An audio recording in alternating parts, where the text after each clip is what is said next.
brutal, without mercy. But you will be worse. Rip and tear until it is done. Daisy. He said the thing! He said the thing! Starting off hard and fast here, I'm just gonna say it. Doom 2016 is one of the greatest games ever made. Yes, 100% agree. That'll start your expectations. We're hopping right into the game because the main menus are hideous and full of ads for Doom Eternal, so let's just start the game. We're playing on ultra violence for real this time, and we wake up naked on a coffin. Cool. You know, it's funny, I played through the game on ultra violence recently. I'm like, wow, I don't really see a difference between this and Hurt Me Plenty. Yeah. But regardless, okay, start with the pistol. It's shit, but it at least has a charge shot, which is kind of interesting before you get a shotgun, which we'll be getting in about 2 minutes. So yeah, the pistol will be obsolete any moment now. So yes, we wake up in this mysterious platform. We have this lady here. Her name is Olivia Pierce. She's going to be our bad for the game. She's generic villain. Doesn't need to be much more than that, in my opinion. Crazy cultist lady. Yeah. Behold our armor. The Praetor suit. Oh, this is weird. Whatever.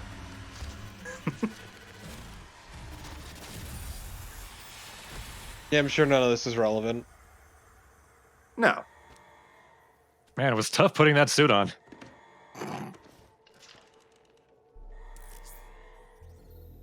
So, Doom 2016 came out in 2016, believe it or not. The first new Doom game in about 11 years at that point. It had a very tumultuous development cycle, which I will touch on a little bit. But first, we gotta meet somebody here who's everybody's favorite man.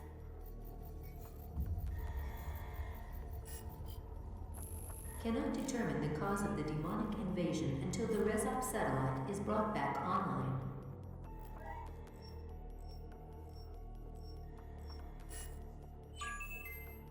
Welcome.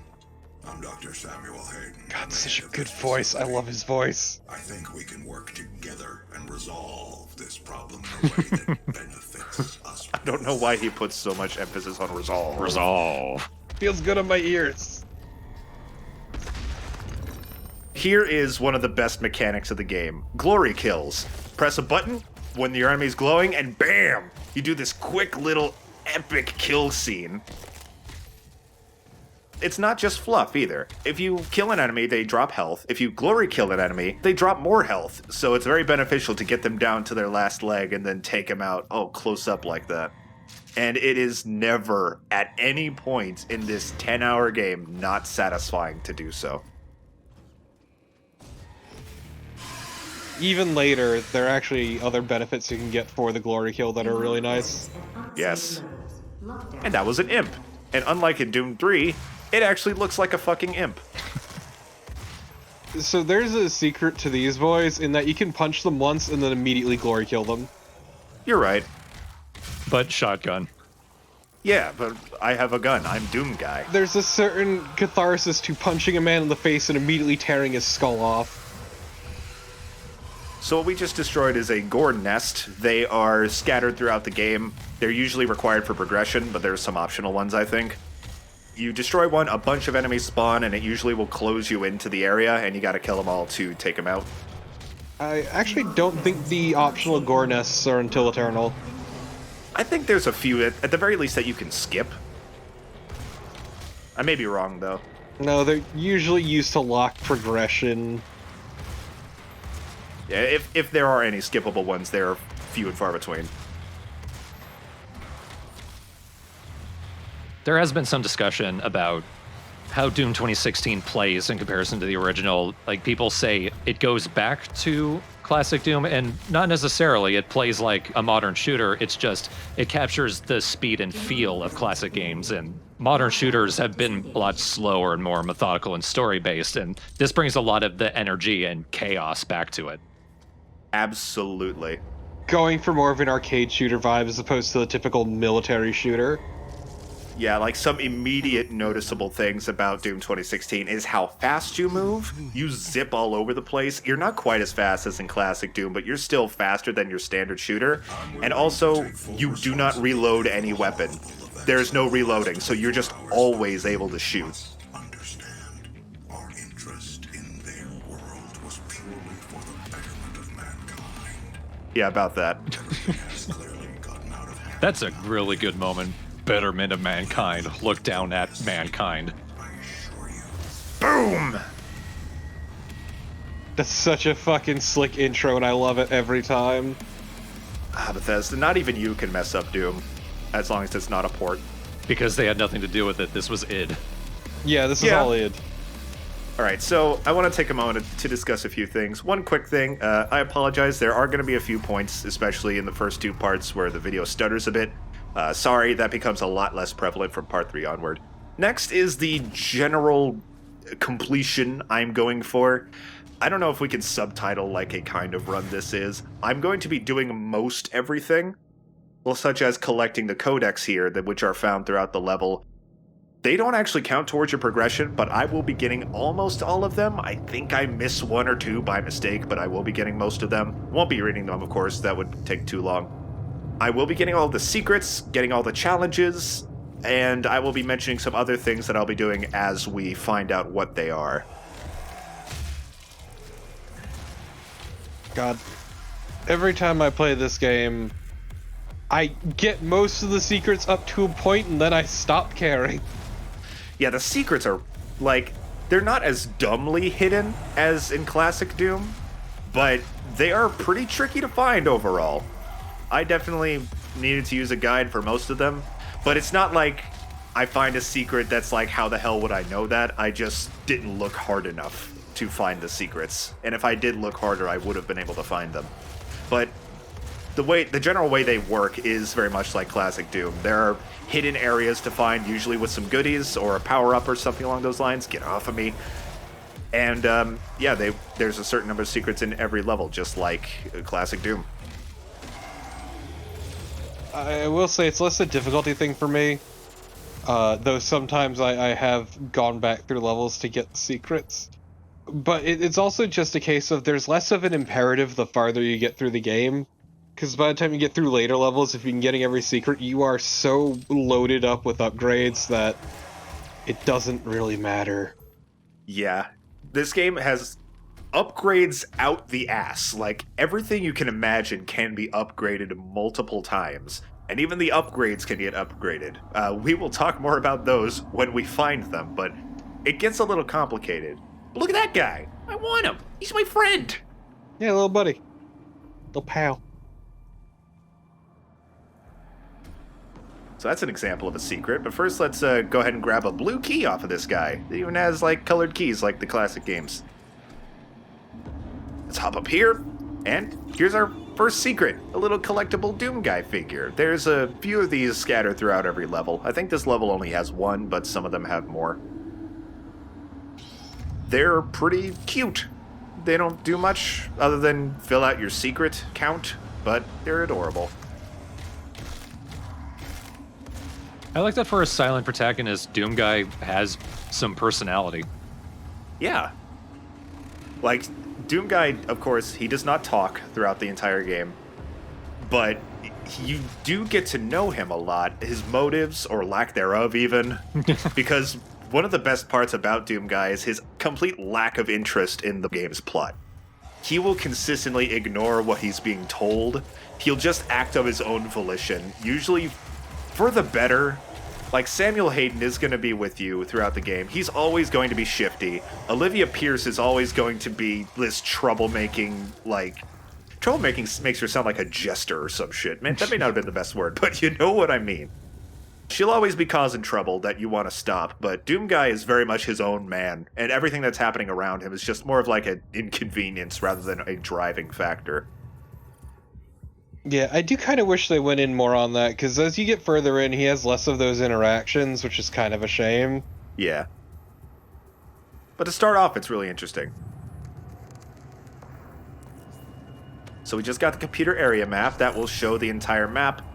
Areas that you've already walked through will be highlighted on it. And this is a Praetor suit token. This, I guess, is the first of our upgrades. These give you overall general upgrades to yourself. We're going to start with the hazard protection, which decreases the amount of, or not. Well, we're showing it off.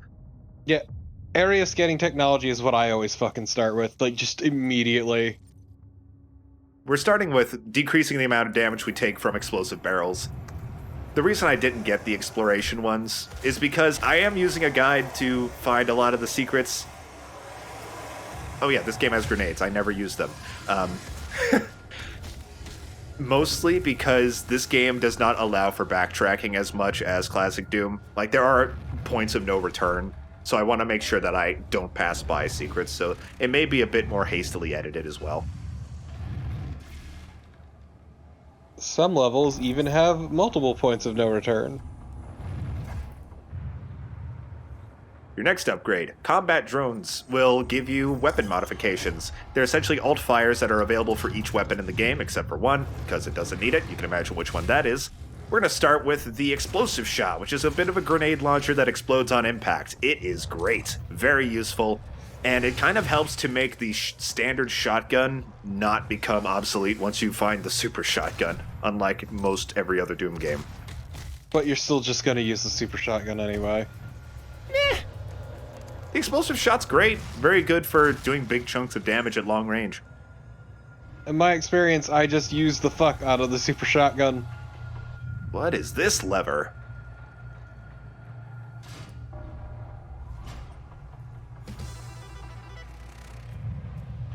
So every level has this lever, which unlocks... What is this? Why, this is level 1 of Doom 2! So hidden in every level is a little room of a classic Doom map. You find it, and that allows you to play through the level with Doom 2016 weapons, enemies, and the like, but with the classic Doom level design. At the end of this part, we're actually going to be playing through this level. It's the entryway of Doom 2. Also, it's only like a portion of the levels, and some of them are better implemented than others. Right, when you find them, it's just a portion, but when you're playing through them, it's pretty much the whole thing. Yeah, some of them feel kind of phoned in. Yeah, I mean, there's no real reason to do them. We're only going to be playing that one just to show it off. But it's just kind of neat. That's the extent of it. It's neat. Does any of the game maps, like the actual 3D game maps, do they replicate any maps from the classic games, at least in any way that anyone can notice? Not directly, no. Most of this game does take place on Mars, usually through bases. Sometimes you're on the Martian surface, like here. There's no direct parallels between any classic Doom levels and Doom 2016 levels. Is this Mars or is this Phobos? I think it's Mars. I believe it is directly referred to as the Martian surface later. Plus, it's red as shit. This is a very red game. Late 2000s games were brown. This game's red. Which is at least more interesting to look at. Yeah. This is one of those games, honestly, it goes back to part of the troubled development, honestly, if I'm going to be real. Right, as we punch some boys, let's talk about that. Doom 2016 started its life simply called Doom 4. It had a revealed trailer. Actually, no, I think it was a leaked trailer that came out later that was originally intended to be shown, but I don't think it was officially. It made it look like much more of a standard shooter at the time. It was very militarized. I don't think you played as Doom Guy himself. It was just demons invading Earth, and you were like playing with a platoon of people trying to kill them, and it looked really boring, especially in comparison to what we got. If Doom 4 came out as it was, Doom would not have survived. I'll just say that. If it was good, it would have been okay and forgettable, like at best. Yeah, the funny thing about this game is the single-player campaign, as far as the development, was almost an afterthought. Bethesda were actually banking on the multiplayer, but they accidentally made a really good single-player campaign, and that's what revitalized the franchise. Oh, yeah. I mean, Doom 2016's multiplayer is fun, but it's not particularly unique. I would say it's overall forgettable. I don't really care to play it myself, especially now. But yeah, the single player is absolutely where it's at. so fucking incredible. I love it so much. I'm trying to think of other games where that was the case, where they were banking on one element of the game, but it was something else entirely that made it famous or a hit. Fortnite. Oh, yeah. Yeah, Fortnite's a good example. I'm trying to think of games that I've played, All right, fair enough. or at least games that I care about.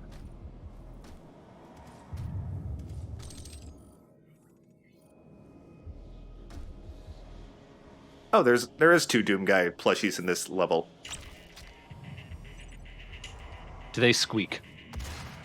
They don't squeak, no. They creak. They're made of plastic. So I guess I shouldn't have called him a plushie. Doom Guy is strong enough to crush them and make them squeak. Doom Guy would never crush them, though. Crush them like an energy drink. Doom Guy's only angry at demons. Right. And anything demon adjacent. If you have nothing to do with demons, you're fine and safe. Doom Guy won't be angry at you. You know, it has been pointed out, John Wick is basically an adaptation of Doom, in that the death of a pet leads to a lifetime of revenge. As someone who knows nothing about John Wick, I now want to watch that movie. John Wick is so fucking good. It is an absolutely incredible movie. His dog gets shot, and then the movie. It doesn't get shot, it gets hit. But yes. By a gun. No. His dog gets killed, and then... I haven't seen John Wick either, I just know the synopsis. Okay. I highly recommend it if you like super fucking good action-y movies. So you hop back to the main menu, which again I'm not showing because it's ugly, plus I've also unlocked all of the classic maps already, don't want to spoil them. Much like I'm spoiling the chainsaw, it does spoil a few weapons in this level. You can get all of the weapons that you can normally get in the Doom 2 entryway.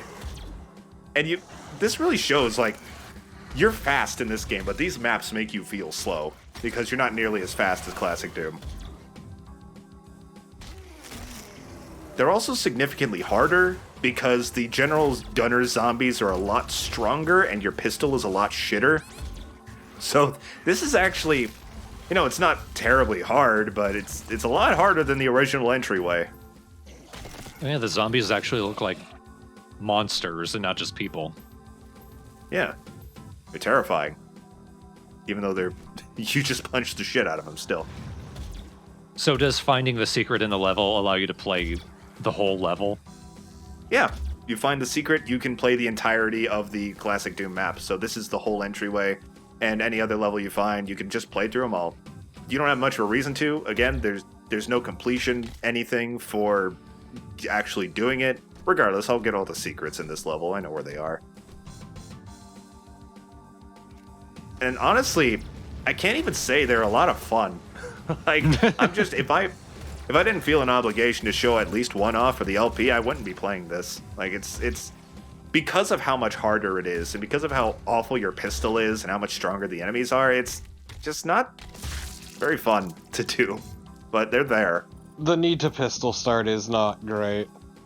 It's a cool novelty, but it's a good way to show how Doom 2 was made for that control scheme. Doom 2016 was made for its control scheme. They don't necessarily gel. Not at all, no. I mean, you can actually jump for one. Right, that's one problem. You can aim up. You have to aim up. It's not going to do it for you anymore. Here's the rocket launcher. At least the music's slick. Yeah. Old Hangar 18, apparently. Not this solo, but the main riff is vaguely Hangar 18-esque. And that's a great song. Also, to be fair, the music of Doom 2016 is absolutely incredible. Oh, it's so good. Very... What's the phrase for when the music is affected by what you're doing in the gameplay? Dynamic? Dynamic. Yeah, dynamic music. It'll start and stop between battles. There are a few cues that make the music do certain things. It's so beautiful. If you like metal, if you like music that goes good with shit, this game has it. No. Ew. Knock that shit off. I want to listen to fucking ballet music with this game. We need some G-Funk in here. That would be the best. Queen. Just some Primus or some shit. That is not G-Funk, but sure. Doom Guy was a race car driver. God, no, I don't need. Shot so Fucking- goddamn fast. What, do you not like Primus? Tell me more about Doom Guy's big brown beaver. I don't know much about Primus. I know plenty. I know Jerry was a race car driver because I like Tony Hawk. That's about it. I still think actually their Devil Went Down to George is really good. That is a good cover. I can absolutely picture that. Wow. I need to hear that. I mean, they're kind of like liberal funk rednecks. That's a powerful sentence. It's a good description of them. I'm not disagreeing. Liberal funk redneck fishermen. That's Primus. Primus is what I would describe as an acquired taste, though. A taste you acquire in high school and then you just never have again. Yeah. That's me with a lot of music. Like it's harder for me to get into new music as I get older. But Thorn, your description makes it official. There is officially a connection you can make between Primus and the Dixie Chicks. Yeah, you know how well their respective sounds would gel. Oh, probably terribly. But regardless, that is one comparison you can make, and maybe the only one. I mean, at least Primus never had its career destroyed over politics. Not that they didn't try. They didn't, it's true. But also, who even likes Primus? A lot of people. Yeah. They were pretty big. They were being the operative word. Yeah, nobody really cares anymore. All right, fair enough. Mostly once Green Nagahide came out, people realized, oh, it's the same shtick. It's just not interesting anymore. Much like Doom was almost in danger of doing if it kept making games like Doom 1, 2, and 64. Nice segue. We will because, yes, they would have released a game like that in 2016. But regardless, next time we're going to head into the base of the UAC here, see what other shenanigans, bloody shenanigans we can get into. For some red Nagahide. Yeah. Gulp, gulp. Drink the blood. Sailing the seas of blood.